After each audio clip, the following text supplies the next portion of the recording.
Hola mundo, hola sociedad. Somos Cono de Luz, un espacio de ciencias sociales donde abordamos temas de sociología, economía, política y tecnología, con las que aportar a la comprensión de las contingencias y coyunturas societales.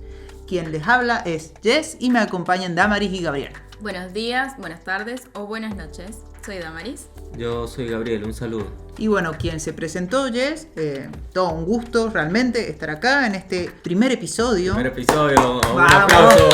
Primer episodio, gente. Celebración. Así que bueno, vamos a contar un poco de qué va este capítulo. Vamos a hablar sobre ChatGPT, básicamente de inteligencia artificial y sociedad. Este es un servicio, una de las tecnologías más interesantes e innovadoras en el campo de la inteligencia artificial en los últimos tiempos. Aún así no se encuentra exenta de polémicas. Todos estos temitas de interés para todo el mundo, ya que en estos últimos meses ha sido bastante utilizado el servicio, se ha hablado bastante de ello y como no, nosotros también vamos a poner nuestro granito de arena. Pero antes vamos a tratar algunas efemérides. Antes de abordar el tema de lo que es ChatGPT, queremos recordar algunas fechas que creemos que es importante destacar de este mes que se está yendo y seguramente cuando nos escuchen ya habrá pasado. Empezando con lo que es el 8 de marzo, queremos reivindicar la lucha feminista por una sociedad siempre más justa e inclusiva. Y luego lo que es el 24 de marzo también, recordando los atropellos llevados a cabo por el Estado argentino en manos de las Fuerzas Armadas. En este sentido queremos levantar el reclamo por un poder cada vez menos absoluto para poder hacer de la lucha política, de la lucha y la libertad de expresión algo cada vez menos trágico. Por esta misma razón no podemos obviar ni queremos dejar de lado los hechos que se dieron lugar el 20 de marzo en una muestra sobre el 8M en la Universidad Nacional de Cuyo, donde un grupo de fanáticos religiosos y machistas destruyeron dicha muestra. Y en este contexto, por eso queremos llamar a la toma de conciencia, queremos tener y abrir un momento de reflexión sobre este suceso, exigiendo siempre el respeto a la diversidad, al encuentro democrático y a poder ejercer plenamente la libertad de expresión. Bueno, como les comentó anteriormente, en este caso vamos a analizar lo que es inteligencia artificial y particularmente el caso de lo que es el ChatGPT, que ha dado tanto de qué hablar en este último mes. Esto se da en contexto de un interés en particular que tenemos en el espacio, que compartimos, que es la relación entre sociología y tecnología, que siempre es una relación compleja y en este caso queremos hacer aportes de la sociología para analizar lo que es inteligencia artificial y ChatGPT. Así que un poco en este sentido vamos a abordar el siguiente tema. Vamos a preguntarnos qué es el ChatGPT y cómo funciona básicamente, ¿no? Bueno, ChatGPT en primer lugar es un software desarrollado por la empresa OpenAI. Este servicio básicamente es un modelo de lenguaje artificial que sirve para generar respuestas coherentes y naturales a las peticiones que hacen las personas usuarias. Esto utiliza una técnica conocida como aprendizaje automático o deep learning, un campo del machine learning, y se usa básicamente por medio del análisis de grandes volúmenes de datos para crear patrones en el lenguaje. Bien, la pregunta ahora es, ¿cómo lo hace? ¿No? ¿Cómo nos da unas respuestas que parecen básicamente humanas y que nos pueden llegar a engañar a veces, si lo leemos sin mucha atención? Bueno, utiliza lo que se conocen como modelos lingüísticos a gran escala, ¿no? Justamente son a gran escala porque se basan en estos datos masivos que recopilan previamente para alimentar un modelo y básicamente para dar una respuesta crea un modelo matemático, ¿no? Con una distribución estadística de palabras que busca dar una respuesta bastante acertada. Por ejemplo, si vos preguntás ¿quién fue la primera persona en pisar la luna? Y responde Neil Armstrong, esto no lo va a hacer porque sepa sobre la misión Apolo, sino porque en realidad pregunta, dado este conjunto de estadístico de tokens, ¿no? ¿Cuál es la probabilidad de tal? ¿No? Y busca la que tiene mayor probabilidad. Y así es básicamente el funcionamiento interno. Algo que vale la pena destacar en este punto es mencionar que este servicio funciona bajo el paradigma de la IA generativa. Es un tipo de inteligencia artificial que, bajo el aprendizaje profundo, se encarga de crear contenido nuevo y original, sea música, arte, escritura e inclusive código de programación. Habiendo visto qué es ChatGPT y cómo funciona, vamos a hablar ahora sobre los usos. que le han dado algunas personas a este servicio.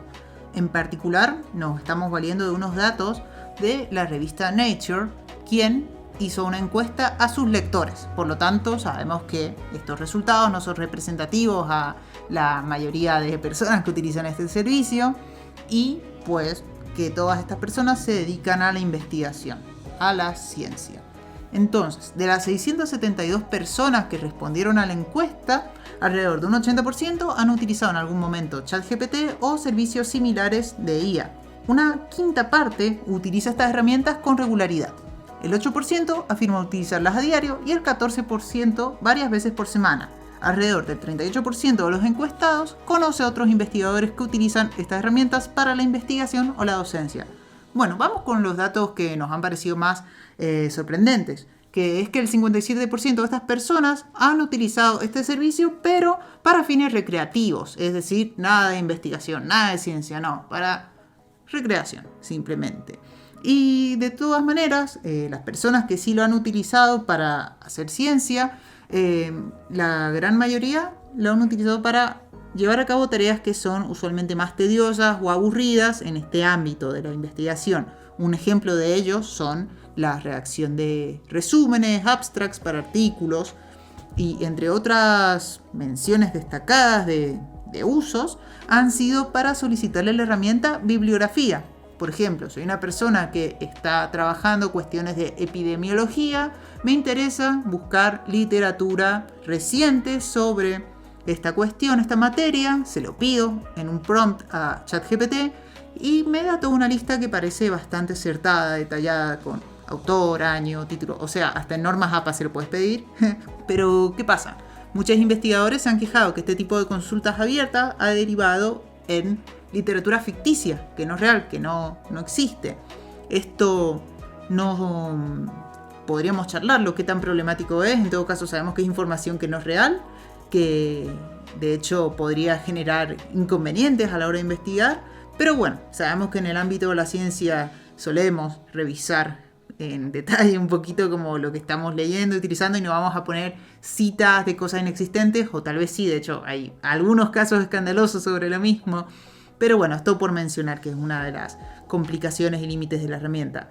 Pero bueno, ahora nos gustaría tratar otro tema ya más vinculado con la cuestión social de la IA, lo que vamos a denominar en este apartado tentativamente IA y sociedad. Bueno, así es. En mi caso voy a hablar un poco de lo que es inteligencia artificial y sociedad.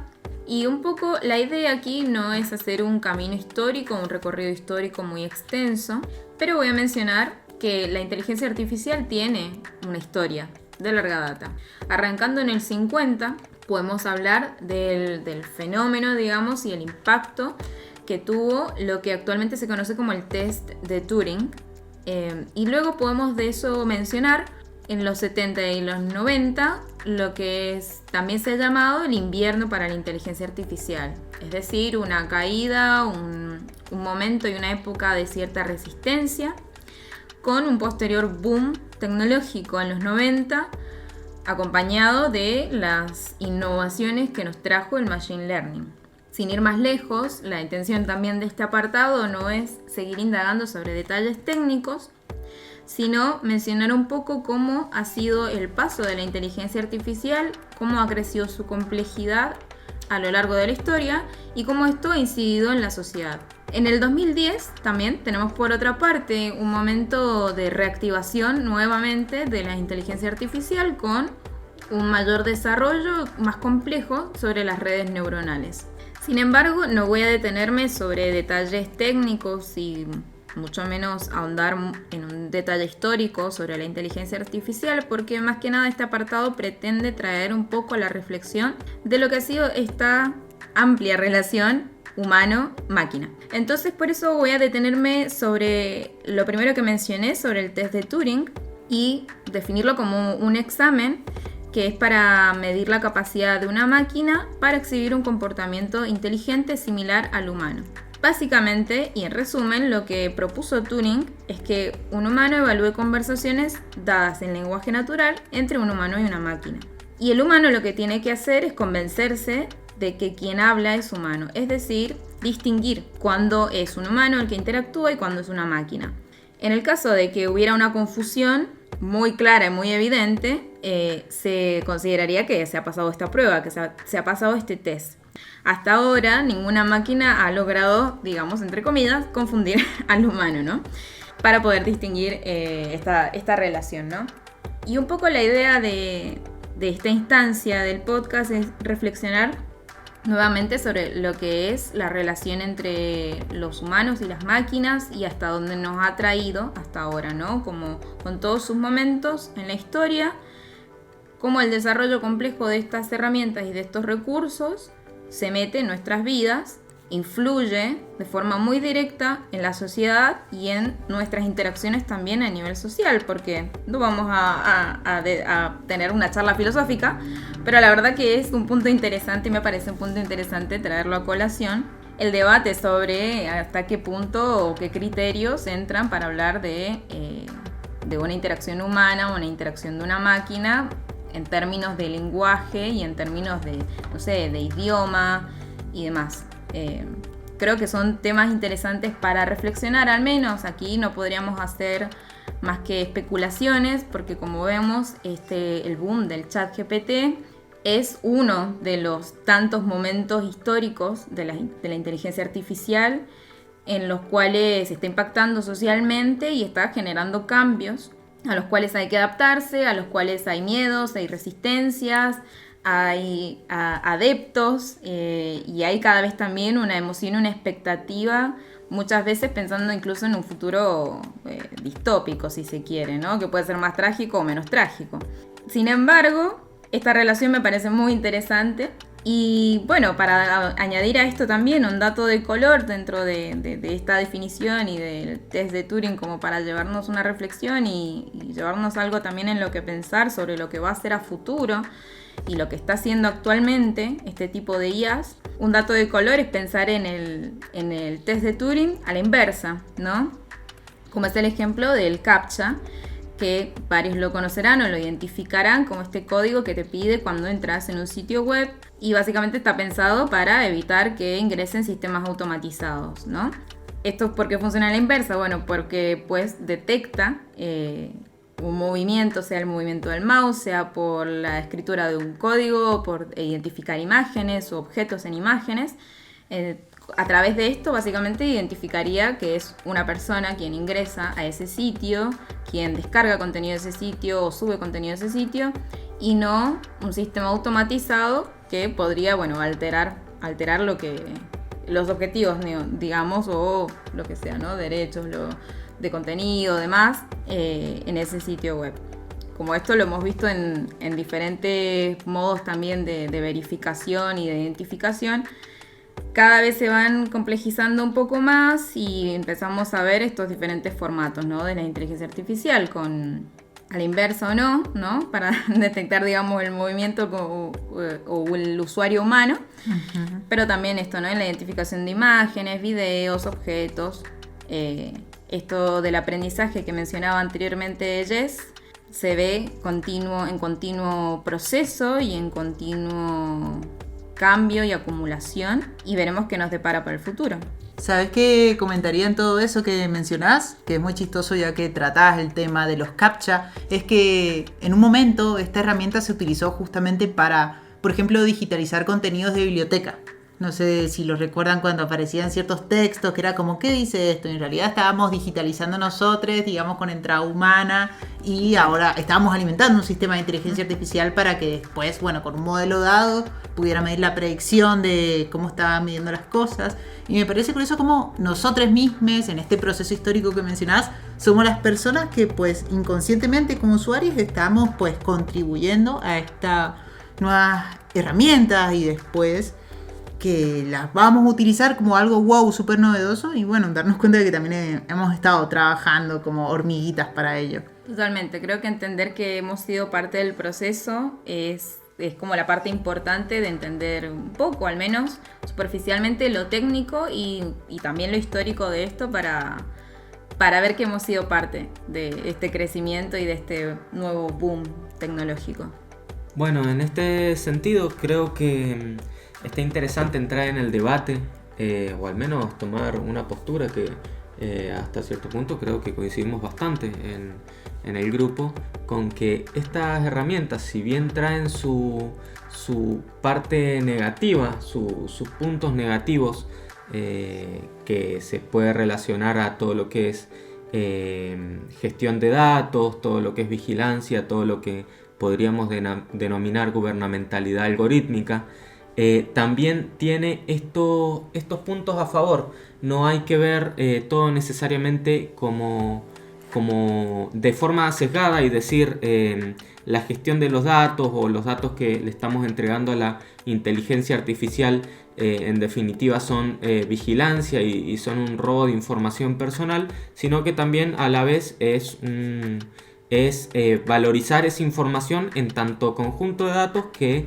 enriquecen estas inteligencias artificiales, de las que también nos podemos aprovechar con ciertos cuidados, con ciertas cautelas, pero que en definitiva podemos aprovechar.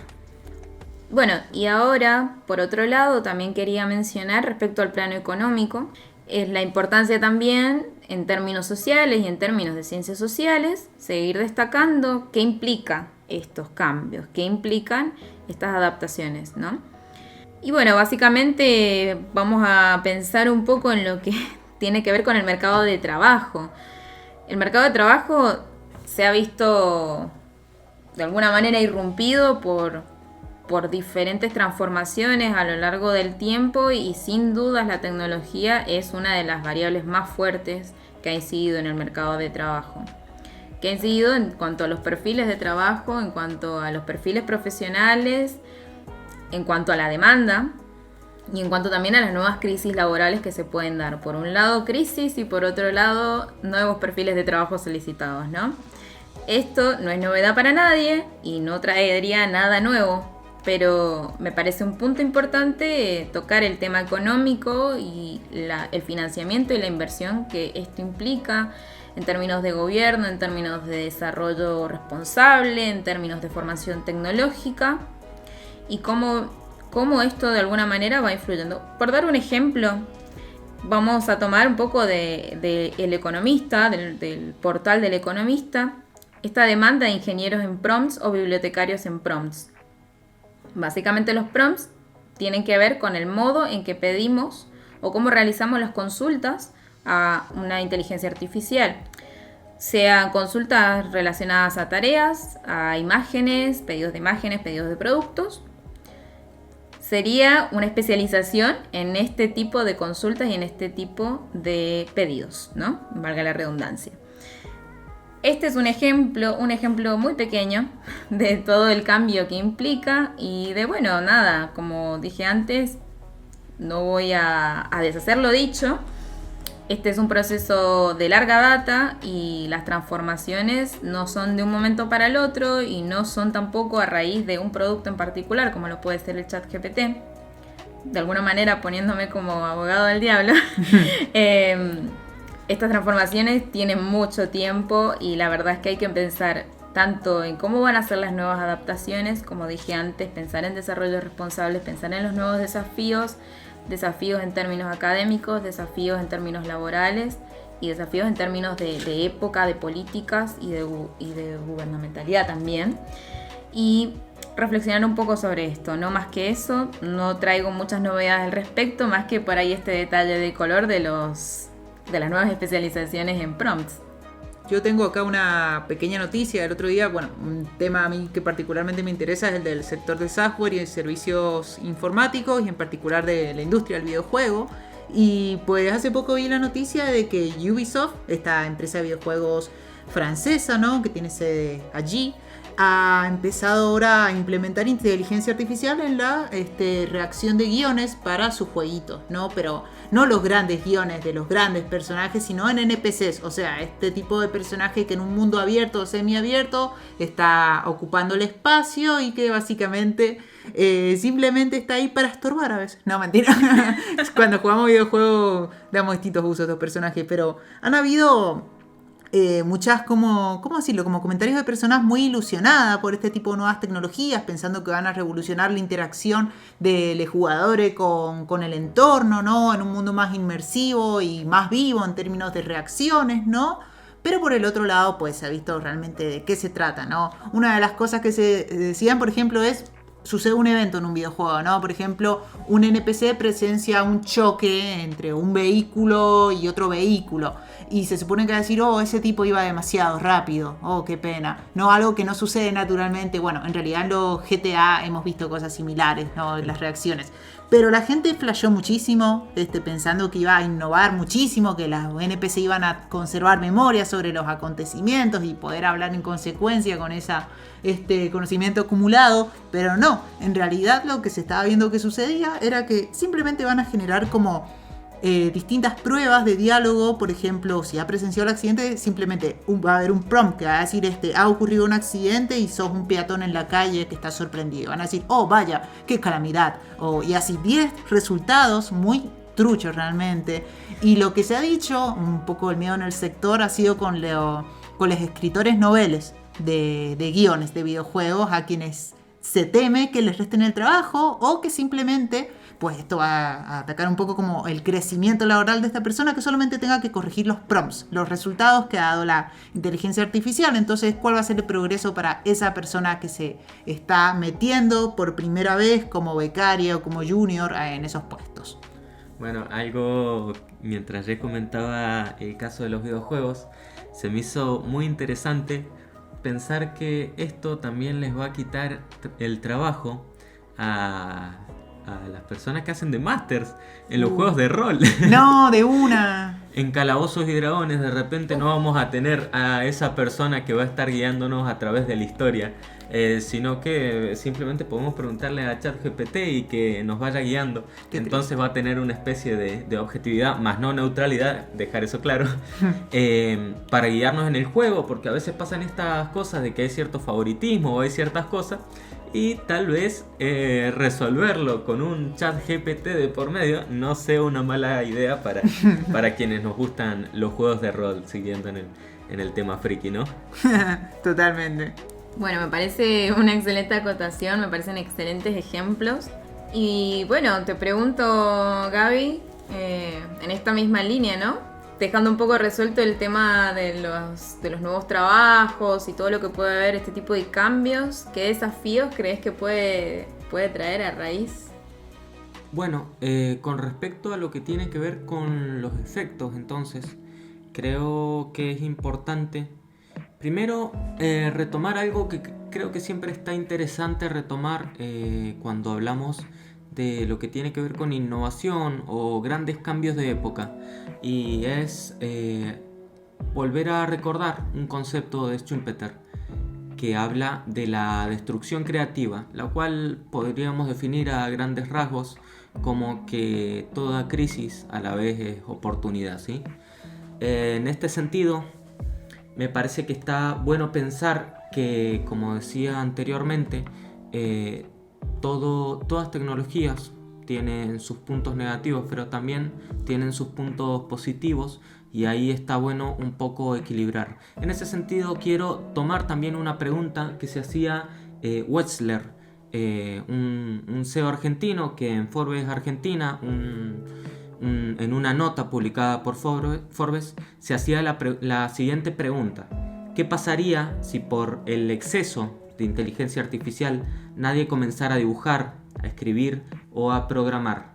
Sin dudas, dice, nos quedaríamos sin picos de talento y creatividad, ¿sí?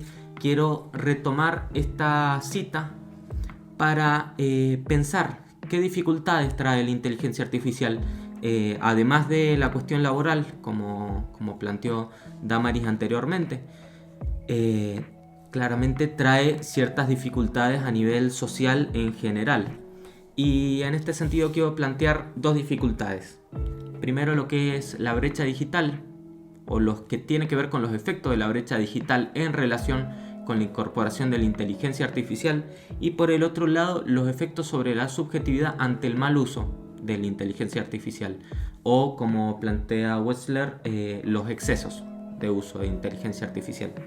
Comenzando por lo que es brecha digital, reconocer primero que nada que todavía en la Argentina tenemos grandes problemas de de brecha digital. No toda la población argentina está en las mismas condiciones para poder usar tecnología. El acceso a la tecnología de por sí es desigual y el uso que se le puede dar a la tecnología es aún más desigual, porque si bien existe gran parte de la población que tiene un acceso, por ejemplo, a lo que es un celular, el acceso que hay hacia una computadora que te ofrece mayores oportunidades es muchísimo menor. Estamos hablando de un 50% de la población que no tiene acceso a una computadora, y este obviamente es un dato bruto.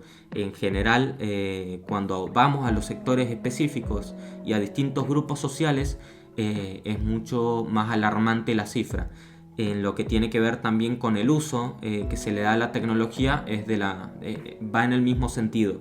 Y quiero plantear distintas desigualdades sociales con respecto a lo que es brecha digital, que tienen que ver primero con una cuestión de territorio. No todo el territorio argentino está en las mismas condiciones y en las mismas oportunidades, y en este sentido quiero decir que si bien hay políticas públicas que han intentado acercar la tecnología a lugares donde antes no lo había, y ha sido muy grande el crecimiento a partir de pandemia, todavía hay grandes diferencias. Hablamos de provincias que ni siquiera tienen que ver con que sean solamente del norte, que sean todas de un lado del interior y no del otro. No, en general hay una distribución muy desigual. Si comparamos, por ejemplo, lo que es Cava con Mendoza, que es una provincia, que es donde estamos parados ahora mismo, y es una provincia que dentro de todo tiene su desarrollo, que dentro de todo es bastante grande en comparación a otras provincias, hablamos de que el promedio, la mayor parte de la población tiene un internet que no supera los 6 megabytes por segundo, mientras que en Cava la mayor parte, casi un 80%, supera los 30 megabytes por segundo.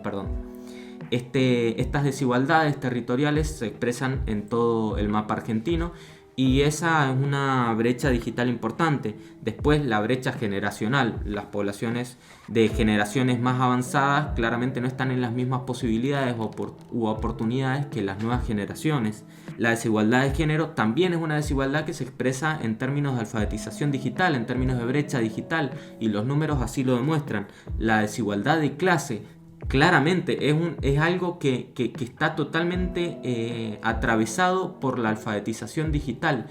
Las clases bajas, podríamos decir, no tienen el mismo acceso a tecnología ni al grado de alfabetización digital que sí han tenido otros grupos sociales, que tienen acceso a puntos digitales cerca de su casa, que tienen acceso a clases de programación, que tienen de hecho programación desde muy temprana edad, o tienen acceso a una computadora y a su uso desde muy temprana edad. Claramente son situaciones muy diferentes, y esa brecha digital hay que acotarla a través de políticas públicas concretas. Se han llevado políticas públicas a cabo, sin embargo los efectos todavía son superficiales, y la brecha digital no deja de ser enorme. En este sentido, bueno, creo que hay políticas que han estado buenas. Pienso, por ejemplo, en Conectar Igualdad, pienso en los puntos digitales, y sin embargo, como digo, sus efectos han sido ciertamente superficiales. Tal vez han logrado un mayor acceso a dispositivos tecnológicos, pero en términos de alfabetización aún estamos realmente complicados. El otro tema que quería tocar entonces tiene que ver con subjetividad, y acá quiero retomar una frase que ya en el 67, si no me equivoco, McLuhan destacaba, y es: el medio es el mensaje. Y con esta frase McLuhan hablaba de que el ingreso de nuevas tecnologías a una sociedad, a un entramado societal, afecta el comportamiento de las personas, afecta la subjetividad de las personas, cómo percibe y cómo se comporta en el mundo. Y en este sentido quiero pensar en las situaciones que genera el llamado efecto Google, que el efecto Google se refiere a cómo los buscadores web y la comodidad el acceso a información que nos permite Google u otros buscadores web también nos ponen en una situación de comodidad, y el mal uso o el abuso de estas tecnologías a veces nos acota la capacidad de memoria que tenemos, nos acota la capacidad de búsqueda de información y de hecho también nos lleva a situaciones de comodidad en donde no buscamos otras fuentes para confirmar la información, lo cual presenta problemas evidentes. Este efecto Google, yo consulté al ChatGPT que si podría tener algo que ver con la situación que podría generar en un futuro más o menos cercano su existencia, y resultó que me respondió positivamente diciendo que sí, podría haber un acotamiento de resolución de problemas, de pensamiento lógico, que podrían haber dificultades que se presentan a la hora de intentar resolver situaciones, y en este sentido hablar de un posible efecto ChatGPT no es algo tan extraño. Sin embargo, claramente estamos hablando de un mal uso, estamos hablando de un abuso, no es que en general, y si se da una educación adecuada y se busca preparar el entramado social para la incorporación de estas tecnologías, no sucedería esto. El mal uso se genera a partir de una falta de alfabetización digital. Sin embargo, logrando políticas públicas, logrando una recepción mejor por parte de la sociedad, elevando los niveles de digitalización, de conocimiento en la población y acotando la brecha digital, podemos llegar a lograr que estas nuevas tecnologías nos ofrezcan oportunidades, y esto se logra generando sistemas de formación, sistemas educativos que no pongan palos en las ruedas de estas nuevas tecnologías, sino que abran los brazos de cierta forma y busquen cómo sacarle jugo, cómo preparar a las personas para un futuro en donde van a tener que usar ciertas habilidades. ¿Cuáles son estas habilidades? Las habilidades blandas, así se le llama. La capacidad de pensamiento crítico, la capacidad de usar distintas habilidades humanas, como son la creatividad, como es la gestión de las emociones, la capacidad comunicativa, la capacidad de tomar decisiones.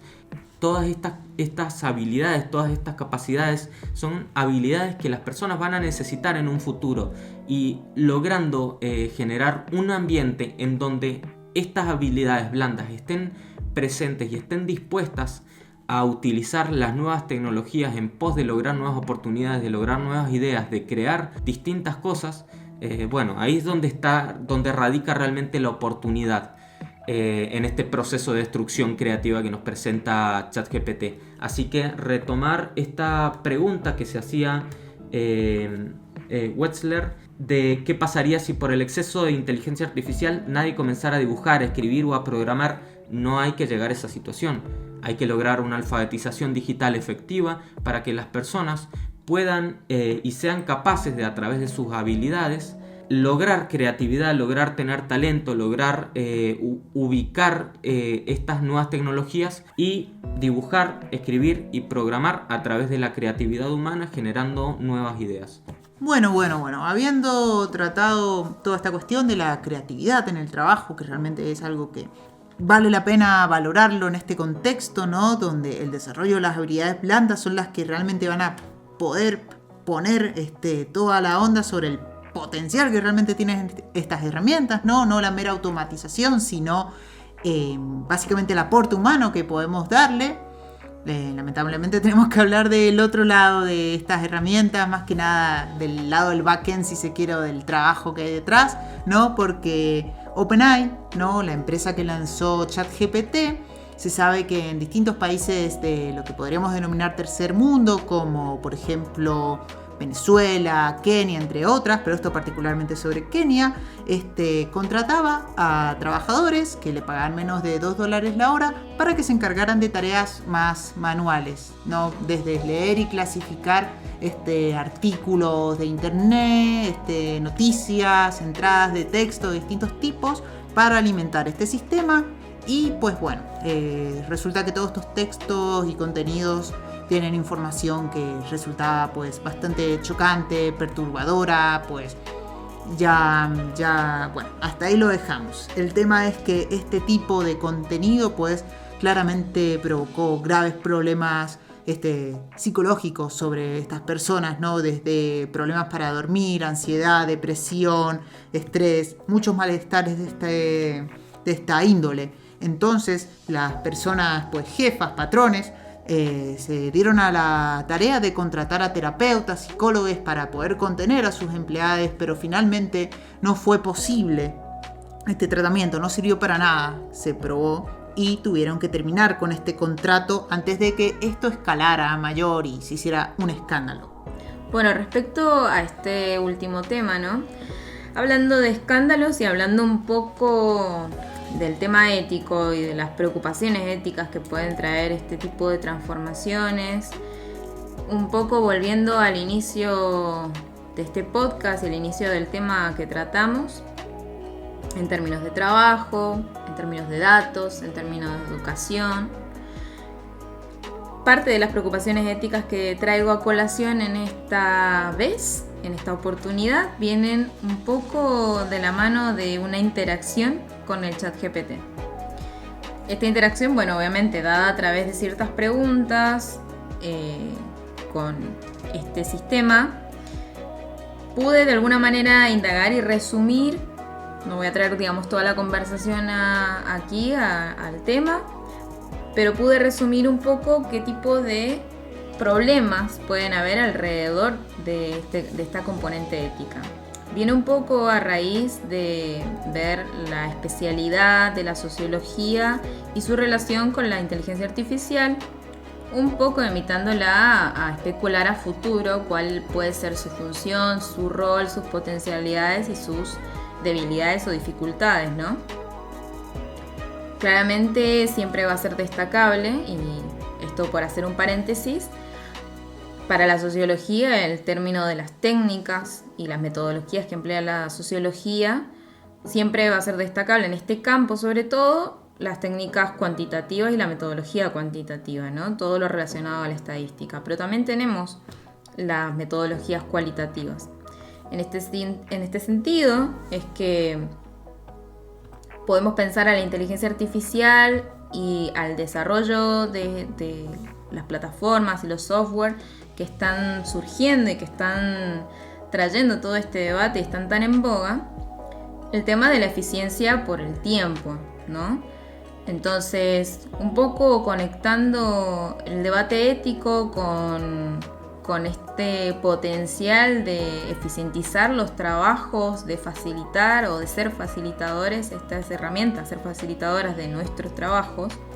Algunos ejemplos que nos puede dar el mismo ChatGPT es en términos de más técnicos, ¿no? De recopilación de información, de datos, de transcripción de entrevistas, de análisis de imágenes, videos, y por ahí, ¿no? Siempre destacando que, bueno, entonces quienes hagan uso de estos recursos a futuro, cada vez más sofisticados, van a ganar tiempo en concentrarse más en trabajar los análisis y las interpretaciones de estos trabajos, ¿no? Por ahí con un enfoque más sociológico o un enfoque propiamente de las ciencias sociales, no necesariamente solo de la sociología, sino también puede ser de la antropología, de la psicología, etc.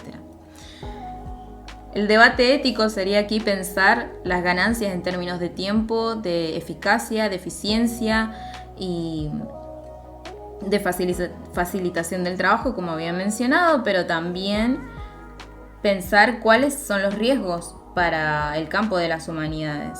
Y algunos de estos riesgos, por mencionar al menos 5 de ellos, podemos pensarlos como la automatización de los trabajos humanos, en la redacción, la transcripción o la traducción de estos, ¿no? El sesgo en los datos, y esto puede tener que ver mucho con el tipo de clasificación que se hace en los datos y también las grandes bases con las que ya trabaja actualmente y que ha acumulado históricamente, ¿no? En términos de género, de clasificación incluso por orientación sexual o demás. Y también pensar en la pérdida de diversidad o de creatividad, un poco como lo que mencionaba Gabriel antes, ¿no? Todas estas preguntas que nos hacemos alrededor de la producción de contenido original. También esta interrogante de lo que es la creación, digamos, de contenido original o contenido propio o único, o lo que es en realidad la combinación de elementos, que es más que nada lo que proponen este tipo de software, ¿no? Pero pensar, ¿no?, en el uso o abuso de estas herramientas, cómo puede tal vez ser otro riesgo esta pérdida de diversidad o creatividad. También la privatización del conocimiento es otro de los riesgos, pensando en que los nuevos desarrollos, bueno, siempre van a nutrirse de bancos de datos que pueden ser de alguna manera fácilmente privatizados por empresas o instituciones y tal vez poco accesibles los avances en esos términos, ¿no? O en términos más específicos y más precisos de lo que puedan ofrecer o servicios que puedan ofrecer, como ya dije, empresas o instituciones. Y lo último, como para mencionar, el último de los riesgos puede ser la falta de transparencia y explicabilidad respecto a las cajas negras, que como sabemos es como el tópico más interesante de esto, a mi ver, ¿no?, en este proceso que hace la inteligencia artificial, porque es pensar en el cómo llegan a ciertas decisiones o conclusiones, cómo nos traen ciertas sugerencias, ¿no? Por ahí reiterando un poco la definición del propio ChatGPT, cómo se presenta, digamos, a la comunidad, es como un asesor, alguien que resuelve problemas, o que nos va a asesorar y nos va a sugerir conclusiones, nos va a sugerir decisiones, y que obviamente esto siempre tiene que estar acompañado de un análisis y un ojo crítico por parte de, bueno, nosotros como humanos que estamos también alimentando, como ya mencionamos, a través de diferentes procesos del trabajo, procesos muchísimo más complejos a nivel social, que han dado pie y han dado fruto en este tipo de productos. No perder justamente el ojo crítico, algo que siempre vamos a destacar desde las ciencias sociales y de la sociología, y pensar en las transformaciones en una mirada más compleja y tener en cuenta todos estos, ¿no?, como riesgos, traer el debate ético, no solo en términos de trabajo, no solo en términos económicos, los nuevos desafíos que puede traer o nuevas interrogantes, preguntas, también miedos, ¿no?, sino, bueno, también ver cuáles son las potencialidades y poder hacer un balance para determinar qué camino y qué rol vamos a cumplir a mediano, corto o largo plazo. Sí, totalmente de acuerdo, y para sumarnos a estos detalles, pues me parece pues crucial justamente nuestra posición en las ciencias sociales, ya que parte de lo que es la inteligencia artificial y estos servicios como ChatGPT pues está alimentado pues por datos a los cuales nosotros no tenemos acceso, y que en el actual discurso que hay en torno a ellos es que pues son objetivos y han convergido nuevamente en otro discurso pues empirista, positivista, que dice que la cantidad masiva de datos refleja en cierta manera pues la verdad social, solamente porque son millones de datos, pero claramente estos datos muchas veces se ven afectados por un montón de procesos de pues cruza de muchísimas fuentes de datos que también pues vulneran la privacidad de las personas, que bueno, se supone que con una limpieza de estos datasets eso no debería filtrarse, pero claramente la cuestión ética cuando estamos produciendo herramientas de inteligencia artificial es más crítica que nunca, porque la curaduría de datos que utilizamos para alimentar estos modelos, pues no tendríamos que llegar por medio de prompts a poder develar información perjudicial de alguna institución o persona inclusive, ¿no? Esto es lo que la interpretación en las ciencias sociales, al menos en su componente mente, podría aportar, pero como no, hay un montón de otras cuestiones, ¿no?, que tenemos para decir al respecto. Bueno, en ese sentido, igualmente también dejar cierta tranquilidad, que a pesar de que ChatGPT y la inteligencia artificial presenta sus problemas, también presenta ciertas soluciones. No específicamente en la cuestión de la bibliografía, que sabemos que ChatGPT en particular trae algunos problemas. En varios momentos nos hemos encontrado que necesitamos bibliografía y genera errores. Y enlaces también, los enlaces también. Hay muchos errores, sin embargo, se puede usar y se puede sacar provecho de estas inteligencias artificiales, de estas herramientas. Al fin y al cabo son herramientas y hay que aprender a usarlas, hay que saber usarlas, hay que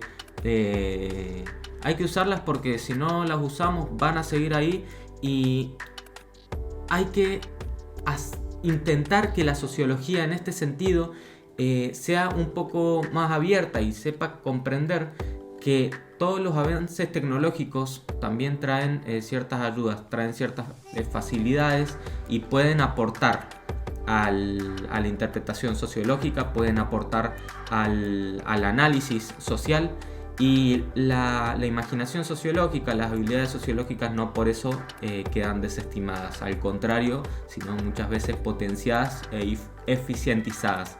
Así que es simplemente eso. Sí, yo quería sumar con eso claramente que, como vos decís, es la sociología que claramente puede hacer uso de esta herramienta, pero acá también yo quiero añadir que es justamente pues la comunidad que se puede formar entre sociólogos para esto, porque claramente sabemos que no todos los sociólogos cuentan con las mismas capacidades o conocimientos, y a veces también es un poco un trabajo de, ¿cómo decirlo?, como de divulgación de que estas herramientas no...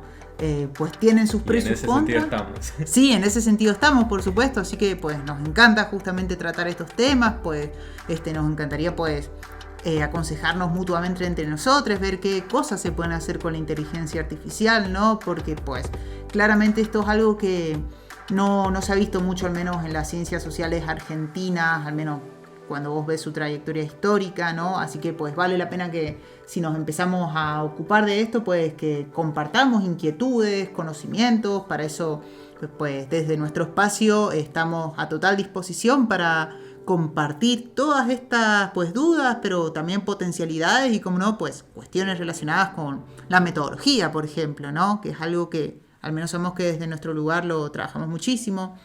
Y pues, ¿algo más? Sí, lo último que yo agregaría es que, bueno, para no dejar de lado y no dejar pasar el tema de mencionar estos riesgos, ¿no? Y todo este debate alrededor de las humanidades, de las ciencias sociales. Tal vez es una propuesta un poco apresurada, pero me parece que en términos de lo que era pensar la automatización de trabajos humanos, el sesgo en los datos, la privatización del conocimiento, la pérdida de diversidad, además, ¿cómo? Solamente quiero cerrar con esta pregunta, mi intervención: ¿cómo no vamos a poder intervenir estas áreas? O sea, ¿en qué punto no vamos a poder intervenir? La automatización de trabajos, básicamente, es nuestro campo también, es el campo de las ciencias sociales, intervenir en los procesos de trabajo y entender y analizar con una complejidad merecida lo que está ocurriendo con el trabajo. El sesgo en los datos, la clasificación, es como metodología de principio a fin, sin dudas, y es una herramienta muy hábil que manejamos la verdad que con mucha expertise, y realmente somos formados de una manera súper seria en términos de clasificación de datos, con un acervo teórico, con una profundidad y consideraciones de acuerdo a la región, de acuerdo a cultura, de acuerdo a variables que claramente no son tenidas en cuenta si solamente lo relegamos al campo de lo cuantitativo. Y bueno, ¿para qué decir más, no? O sea, quiero irme un poco con esta pregunta: ¿cómo no vamos a poder intervenir en todos estos riesgos, no? Por ahí plantearlos no es ceder al miedo, sino realmente ver cuál es la oportunidad de poder hacer de esta una intervención real desde la sociología y desde nuestro campo de las ciencias sociales, y bueno, realmente ir a un trabajo multidisciplinar y transdisciplinar que realmente lo sea y efectivamente lo sea. Totalmente, un poco esa es la propuesta del espacio también, así que cerrando con este episodio, dejando la pregunta de Damaris un poco ahí en el oído de quien nos escucha, y planteando qué va a pasar en el futuro, qué es lo que podemos intervenir y qué es lo que no podemos intervenir. Así que muchísimas gracias por escucharnos.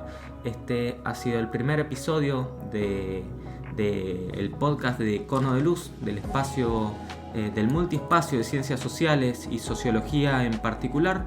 Mi nombre es Gabriel y junto a Damaris y Jess les presentamos y damos inicio a este podcast. Bueno, muchas gracias por oírnos, por llegar hasta el final. Esta ha sido una experiencia muy linda del primer episodio. La verdad es que estamos muy contentes de que se haya logrado, se haya concretado. Un aplauso. Porque fue tremendo, la verdad. Infinitas gracias por haber llegado hasta aquí. Finalmente, bueno, destacar nuestras redes, están ahí abajo. Pueden seguirnos en Instagram, pueden seguirnos en Twitter, pueden leer